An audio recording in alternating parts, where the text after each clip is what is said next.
जय Hind everyone, welcome you all to force defence academy. आज इस वीडियो में हम बात करेंगे इंडियन एयरफोर्स की डिफरेंट ब्रांचेस, उनका क्या रोल्स है और उनकी ट्रेनिंग कैसे होती है।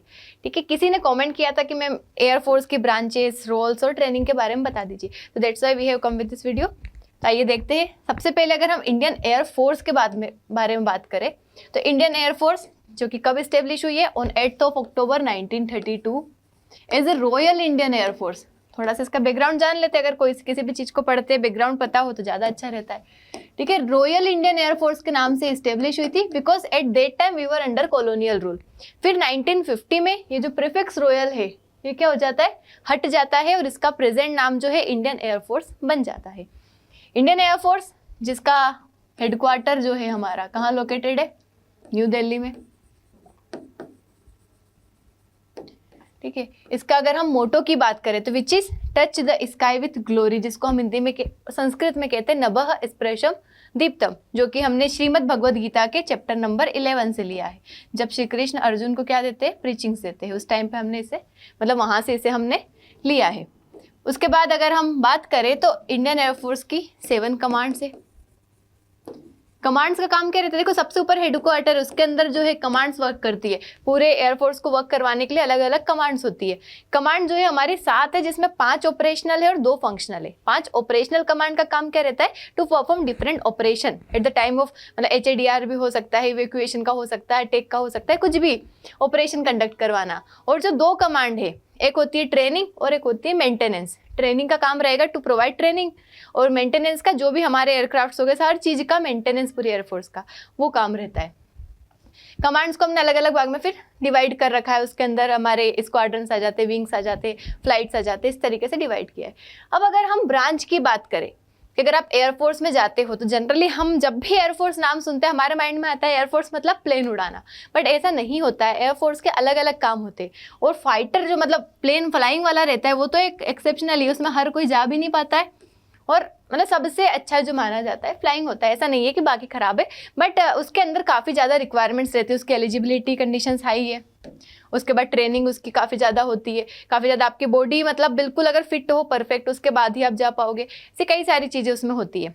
तो एयरफोर्स मतलब जरूर नहीं फ्लाइंग ही करना होता है, उसके अंदर कई सारी ब्रांचेस होती है, लाइक एडमिनिस्ट्रेशन हो गया, लॉजिस्टिक्स हो गया, एजुकेशन, मेट्रोलॉजी, वेपन सिस्टम, ऐसे कई सारी ब्रांचेस है, सबके बारे में हम बात करेंगे। तो देखो अगर हम देखें कि एयरफोर्स को हमने 2 भाग में डिवाइड किया जनरली, फ्लाइंग और ग्राउंड ड्यूटी। फ्लाइंग और ग्राउंड ड्यूटी, फ्लाइंग तो समझ गए होंगे, flying as a name suggest it is related to flying, और फ्लाइंग को भी हम और ज्यादा डीप में देखेंगे कि कैसे कैसे क्या क्या होता है। उसके बाद ग्राउंड ड्यूटी जो होती है, जिसके अंदर 2 होता है टाइप्स, टेक्निकल ब्रांच और नॉन टेक्निकल ब्रांच। तो सबसे पहले हम फ्लाइंग को समझते हैं।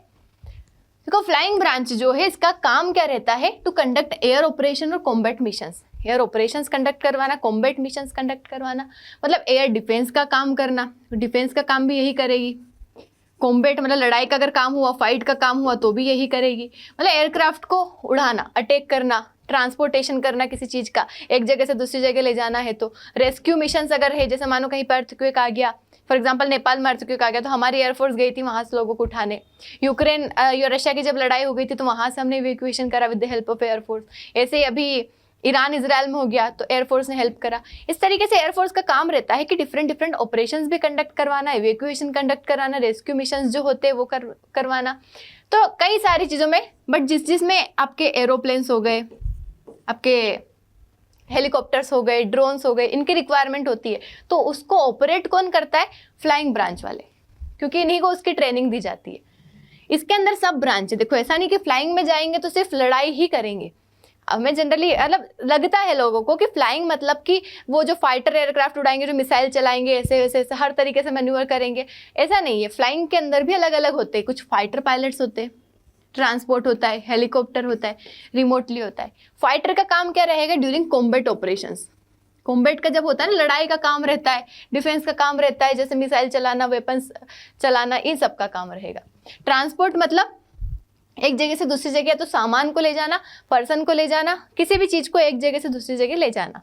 जैसे फाइटर में हमारे कई सारे एयरक्राफ्ट है, हमारे पास तेजस हो गया, रफाल हो गया, मिराज हो गया, उसके बाद सुखोई हो गया, MiG-21 जो कि अभी हमने हटा दिया, फेज आउट कर दिया है। उसका ट्रांसपोर्ट हो गया, उसमें ट्रांसपोर्ट में भी कई सारे हमारे पास एयरक्राफ्ट से, लाइक C-30 हो गया, C-130 जो हरक्यूल्स हो गया, C-17 ग्लोब मास्टर हो गया, ऐसे कई सारे। हेलीकॉप्टर पायलट होते हैं, हेलीकॉप्टर जो कि अलग अलग ऑपरेशंस में काम आते हैं हमारे छोटे मोटे। अब हर जगह ये बड़े बड़े एयरक्राफ्ट तो जाएंगे नहीं, तो हेलीकॉप्टर पहुंचा देते हैं। हेलीकॉप्टर में भी हमारे अलग अलग होते हैं, अटैक हेलीकॉप्टर होते हैं, उसके बाद ट्रांसपोर्ट हेलीकॉप्टर होते हैं, उसके बाद यूटिलिटी होते हैं। तो ऐसे अलग अलग जो होते हैं उसके लिए पर्टिकुलर पर्सन को ट्रेन किया जाता है। उसके बाद रिमोटली पायलटेड एयरक्राफ्ट जो हमारे यूएवीज होते हैं, ड्रोन्स जो होते हैं, उनको ऑपरेट करना। क्योंकि आज के टाइम में अगर आपने देखा होगा तो बहुत ज़्यादा लेवल पे लड़ाई जो हो रही है ड्रोन की हेल्प से हो रही है, क्योंकि इनको ऑपरेट करने के लिए किसी इंसान को जाना नहीं पड़ता है। आप रिमोट प्लेसेस पे बैठ के इसको ऑपरेट आसानी से कर सकते हो। तो इसी वजह से इसकी भी रिक्वायरमेंट आज क्या बढ़ गई, आज के टाइम पे इंक्रीज हो गई है। तो ये भी होती है इसके एक ब्रांच में। उसके बाद अगर ट्रेनिंग की बात करें तो सबसे पहले तो एयरफोर्स एकेडमी में आपकी ट्रेनिंग होती है। बेसिक ट्रेनिंग होगी 6 मंथ्स की।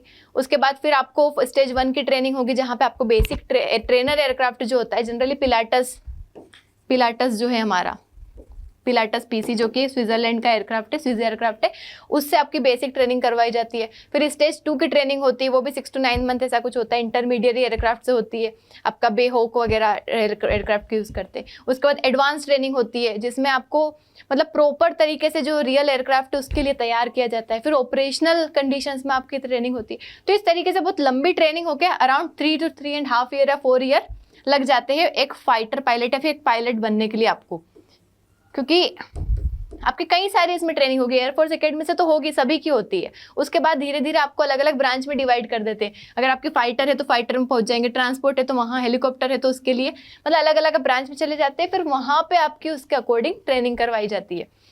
तो ये पूरा फ्लाइंग ब्रांच का देखा। वहीं अगर हम टेक्निकल की बात करें, टेक्निकल का काम क्या रहता है, एयरक्राफ्ट, वेपन और बाकी जो इतना भी टेक्निकल सिस्टम है IAF का, वो ऑपरेशनल रहे, सेफ रहे और कॉम्बैट रेडी रहे। देखो एयरक्राफ्ट अगर एक ही जगह पे रखे रहेंगे, क्योंकि रोज तो लड़ाई हो नहीं रही है, वो तो फिर जाम हो जाएंगे, नहीं चल पाएंगे। तो उनका मेंटेन करना, उनको कंटिन्यू, मतलब कि हाँ ये सही से वर्क करते रहे। जब एक अचानक लड़ाई भी हो जाए तो हमारे एयरक्राफ्ट इसी तरीके का तैयार रहे कि हाँ आज लड़ सकता है ये, ठीक है। तो उन सबको ध्यान रखने का काम रहता है टेक्निकल ब्रांच का। इसके अंदर भी 2 आ जाती है हमारी, एक मैकेनिकल और एक इलेक्ट्रॉनिक्स।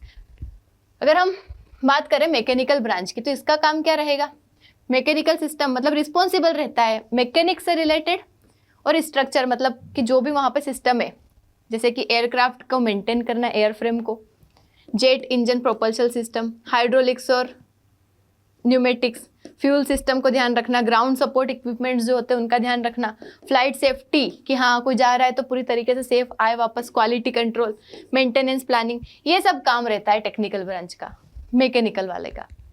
इसकी भी ट्रेनिंग पहले तो AFA में होगी डुंडीगल, फिर एयरफोर्स टेक्निकल कॉलेज जो है बेंगलुरु, वहाँ होगी, इसकी भी सेम होगी वहीं पे।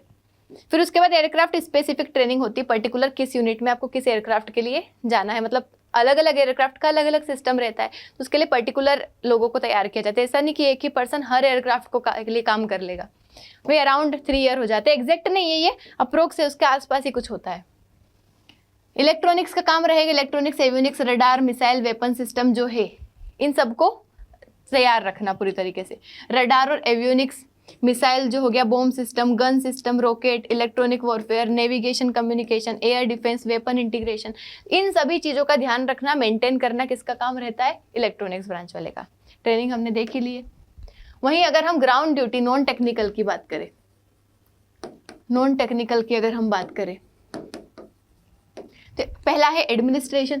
को एडमिनिस्ट्रेशन का काम क्या रहता है कि मैनेज करना, मतलब एयरक्राफ्ट फ्लाइंग को भी मैनेज करना, एयर ट्रैफिक कंट्रोलर जो होता है उसको भी मैनेज करना, मतलब एयर ट्रैफिक कंट्रोलर और फाइटर कंट्रोलर, मतलब दोनों, ह्यूमन रिसोर्स भी और मटेरियल रिसोर्स भी। मतलब एडमिनिस्ट्रेशन नाम से समझ रहे होंगे आप, शासन, मतलब पूरी तरीके से मैनेज करना कि यहाँ पे प्रॉपर सभी तरीके से एयरफोर्स फंक्शन कर रही है, सारी चीज़ें जो हमारे पास सामान है वो सब अच्छे से फंक्शन कर रहा है। तो बहुत ह्यूमन और मटेरियल रिसोर्स को क्या करना, एफिशिएंट मैनेजमेंट करना इसका। यहाँ पे दोनों के लिए तैयार किए जाते हैं लोग, मतलब सिलेक्ट और ट्रेन किए जाते हैं, एयर ट्रैफिक कंट्रोलर के लिए भी और साथ ही fighter controller. Air traffic controller मतलब मेंटेन करना कि सही से, जैसे एयरक्राफ्ट अगर जा रहा है तो वहाँ पे कोई प्रॉब्लम तो नहीं आ रही है, हर चीज़ को देखना, एयर स्पेस का मैनेजमेंट करना। और फाइटर कंट्रोलर का काम रहेगा कि डायरेक्ट करना फाइटर एयरक्राफ्ट को और वेपन सिस्टम को। अगर मतलब एनिमी जब भी आता है आसपास, अगर कोई रडार में कोई डिटेक्ट होता है, कोई आता है तो आपको पता चलता है, तो वहाँ पे उसको कंट्रोल करना, मैनेज करना है, इसका फाइटर कंट्रोलर का काम रहता है। और इंश्योर भी करना साथ में एयर डिफेंस ऑफ नेशन, जैसे कि रडार नेटवर्क का यूज़ करके। इसकी ट्रेनिंग पहले AFA में होती है, फिर एडमिनिस्ट्रेशन ट्रेनिंग स्कूल में होती है। फिर अगर लॉजिस्टिक्स की बात करें तो लॉजिस्टिक्स मतलब सामान, मतलब जो भी हमारे पास सामान है, एयरक्राफ्ट है, वेपन्स है, सबका क्या करना, मैनेज करना। मतलब इक्विपमेंट और inventory management, fuel, transport, armament supply, procurement करना, स्टोरेज करना, उनका प्रॉपर उनका ध्यान रखना, वो सब लॉजिस्टिक्स का काम रहता है। मतलब मटेरियल जितना भी हमारे पास एयरफोर्स के रिसोर्सेस उसका मैनेजमेंट करना। ये इंश्योर करते हैं एफिशिएंट सुपरविजन ऑफ इन्वेंट्रीज, और इन्वॉल्व होता है अलग अलग प्रोक्योरमेंट प्रोसेस होती है ना हमारी, जैसे सारी चीज़ हम तो बना नहीं रहे हैं, कई सारे दूसरे नेशन से ले रहे हैं, तो उन सब का काम रहता है लॉजिस्टिक्स का। भाई ट्रेनिंग AFA में होगी, फिर लॉजिस्टिक्स ट्रेनिंग एस्टेब्लिशमेंट में आगे की ट्रेनिंग होगी। अकाउंट्स, नाम से लग रहा है अकाउंट्स मतलब पैसे से रिलेटेड हो गया, तो जो आपके पैसे आ रहे हैं किस तरीके से पूरा मैनेज करना, बजट और फाइनेंस, ऑडिट करना, एक्सपेंडिचर कंट्रोल करना, पे एंड अलावेंसेज, जैसे आप एयरक्राफ्ट खरीदेंगे तो उसके लिए पैसे देना पड़ेगा, तो वो मैनेज करना, सारे एयरक्राफ्ट मतलब एयर जो भी हमारे ऑफिसर्स है सबको सैलरी प्रोवाइड करवाना। उसके बाद ये सब काम किसका रहता है, अकाउंट्स ब्रांच वालों का। इसकी भी पहले वहाँ होगी, फिर अकाउंट्स ब्रांच की ट्रेनिंग होगी आगे। उसके बाद एजुकेशन, इसका एकेडमिक्स और टेक्निकल ट्रेनिंग देना। देखो जो भी जाते हैं वहाँ पे, तो ऐसा नहीं है कि डायरेक्ट अपनी अपनी ब्रांच पे चले जाते हैं, पढ़ाई होती है पहले, आपको पहले बुक्स वाला नॉलेज दिया जाता है, टेक्निकल नॉलेज दिया जाता है, तो नॉलेज प्रोवाइड करवाना एजुकेशन का काम रहेगा। टीचिंग, साइंस, इंजीनियरिंग और मिलिट्री सब्जेक्ट पढ़ाना होता है। इसकी भी ट्रेनिंग पहले यहाँ होती है, फिर स्पेशलाइज्ड एकेडमिक इंस्टीट्यूशन जो होते हैं वहाँ होती है। फिर मेट्रोलॉजी ब्रांच जो रहती है, इसका काम क्या रहता है, वेदर फोरकास्टिंग। अब देखो अगर एयरक्राफ्ट उड़ाना है तो वेदर को तो जानना जरूरी है, तो वो मेट्रोलॉजी का काम रहता है कि वेदर फोरकास्टिंग करना, मिशन मतलब जो भी रहता है फ्लाइट को सपोर्ट करना कि किस तरीके से वेदर है उसके अकॉर्डिंग कर सके, क्लाइमेट का एनालिसिस करना। इसकी भी ट्रेनिंग पहले यहाँ होती है, फिर IMD और IAF के मेट्रोलॉजिकल स्कूल में होती है। वेपन सिस्टम ब्रांच जो कि नई इंक्लूड हुई है अभी कुछ साल पहले, ये ब्रांच जो है ये भी रिस्पॉन्सिबल है फॉर ऑपरेशन, मेंटेनेंस और integration and safety of all airborne और ग्राउंड बेस्ड वेपन सिस्टम। मतलब जितने भी या तो हवा में चलते हुए वेपन्स या फिर ग्राउंड पे रखे, उन सब का मैनेजमेंट करना। देखो फाइटर का काम रहता है, फ्लाइंग का काम रहता है एयरक्राफ्ट को उड़ाना, ठीक है, पायलट क्या करते हैं, फ्लाई करते हैं। वहीं वेपन सिस्टम ऑफिसर क्या करते हैं, मेक श्योर करते हैं कि एयरक्राफ्ट लड़ सके, फाइट कर सके, तो उसका काम रहेगा, चाहे वो हवा में हो, ग्राउंड पे हो, कहीं पे भी वो अच्छे से फाइट कर सके, ये काम रहता है वेपन सिस्टम ब्रांच। तो आई होप आपको सभी ब्रांच के बारे में पता चला होगा कि किस तरीके से एयरफोर्स के अलग अलग ब्रांचेस अलग अलग फंक्शन करती है। तो दैट्स ऑल अबाउट इट। अगर और कोई इन्फॉर्मेशन चाहिए तो you can comment over here, ताकि हम उसकी भी वीडियो बनाएं और आपको पता चल सके उसके बारे में। That's all for today. जय हिंद।